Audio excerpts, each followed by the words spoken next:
There are many advantages to virtual meetings. It doesn't matter if one or two participants will be out of town that day or working from home. You also don't need to worry about finding a meeting room appropriate to the size and status of the group. The trade-off is that most virtual meetings take longer than face-to-face meetings to achieve similar outcomes. If you're planning a virtual meeting, allocate more time for discussion and debate, particularly for sensitive or difficult questions. Participants will also fatigue and get distracted more quickly in virtual meetings, so aim for shorter meetings with more breaks. You might need to moderate your ambitions for what you can achieve in one meeting or within the allotted time for a regular standing meeting. There are many reasons virtual meetings just take a bit longer. Technical issues can cause many small or large disruptions and delays, like when participants are hard to hear because of an unstable internet connection or struggle to mute or unmute themselves, or accidentally share the wrong screen and show everyone their email.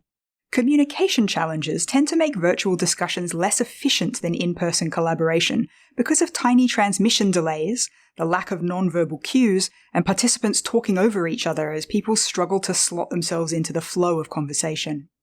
Maintaining engagement is more difficult, and participants who feel disconnected from the meeting are more likely to multitask or lose focus, leading to longer discussions and repetition of key points as people tune in and out.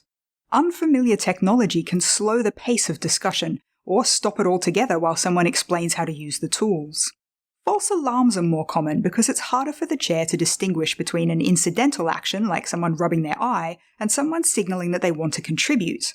I've often seen chairs call on a virtual meeting participant only to find they'd come off mute accidentally, or press the wrong button while doing a bit of stealthy multitasking and triggered a reaction in the video conferencing platform. When you're designing the agenda, remind yourself how slow and awkward it is for even a small group of virtual meeting participants to take turns speaking out loud, have several people accidentally speak at the same time, all apologize profusely and insist that someone else speak first, and then forget to put themselves back on mute while someone finally says whatever they wanted to say. Allocate a healthy chunk more time to any agenda items that will need significant discussion or debate, perhaps an extra 30% compared with what you'd allocate for an in-person meeting, depending on the number of participants who want to contribute.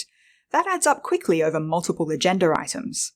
Minimize agenda items that rely on verbal updates. Include as much of the important information as possible in the meeting papers, and take those papers as read in the meeting.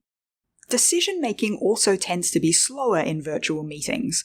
All other things being equal, it's usually harder and takes longer to establish consensus in virtual meetings, and consensus can be difficult to gauge without access to rich body language cues.